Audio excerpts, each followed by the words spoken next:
Good morning friends. সকালে তোমাদের কার কার চা খাওয়া হয়ে গেছে? আজকে আমি সকালে কফি খাবো না, চা খাবো।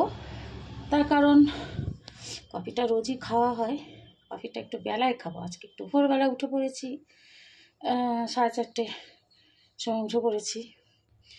তো কাজ সারলাম, এখনও বিছানা গুছানো হয়নি, নিচে নেমে চলে এসেছিলাম। কাজ সারা হয়ে গেল, তাই ভাবলাম একটু চাটা করে ফেলি। আগে চাটা খাই, তেজপাতা, আদা, লবঙ্গ সব দিয়ে। চাটা ফুটছে।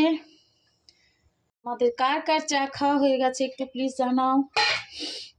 আমার তো চা হচ্ছে। কি কি দিয়েছি এতে ইনগ্রিডিয়েন্টস? আমি চায়ের মশলা কিনি না বন্ধুরা, ঘরেই আদা দিয়েছি, অনেকটা আদা দিয়েছি, তোমরা দেখতে পাচ্ছ নিশ্চয়ই। দাঁড়াও, আমার ক্যামেরাটা ঘেমে গেছে, তোমরা দেখতে পাচ্ছ। এবার এতে কি পড়বে জানো? এতে এবার দুধ, পরিমাণ মতো দুধ পড়বে।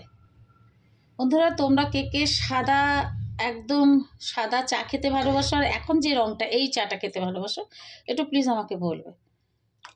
আমি তো পরিমাণ মতো খেতে ভালোবাসি, প্রচুর ধ্যাপ ধ্যাপ করে একবারে দুধ দুধ দিয়ে দিই না, কারণ ভালো লাগে না। এইটাই ঠিক আছে, তাই না বলো? এবার এটা ফুটবে ভালো করে, তোমাদেরকে দেখাবো। তোমরা বলো কেমন আছো সকালবেলা। আর এখনও তো রোদ ওঠেনি, তো চায়ের সাথে তোমাদের শুভ সকালটা কেমন কাটছে আমাকে জানিও। কোনো কন্টেন্ট খুঁজে পাই না, ভাবি কি করব। নিজের কাজও থাকে, পার্সোনাল প্রফেশনাল কাজও থাকে আমার, যার জন্য ভেবে পাই না বন্ধুরা। সব ড্যাশবোর্ড লাল হয়ে গেছে, তো জানি না কি করে কাজ করব। এত কাজ করার পরেও যদি ড্যাশবোর্ড লাল হয়ে যায় তো কি বলবো বলো। যাই হোক, আমার চাটা ফুটুক, তোমরা ততক্ষণে বলো কেমন আছো, কি করছো, আর কেমন কাটছে তোমাদের দিন। চা রেডি।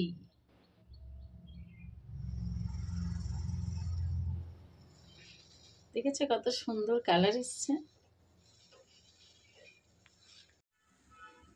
দুধ দিয়ে আবার এত সুন্দর করে ফোটাতে হয়, তবে গিয়ে চাটা ভালো হয়। কার কার চা খাওয়া হয়ে গেছে প্লিজ আমাকে জানাও।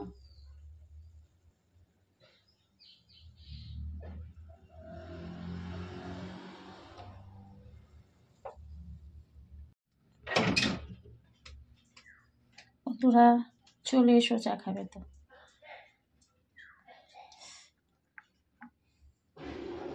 চলে এসো, আমার চা রেডি, তোমরা তাড়াতাড়ি করে চলে এসো। Have a nice day and cooling day.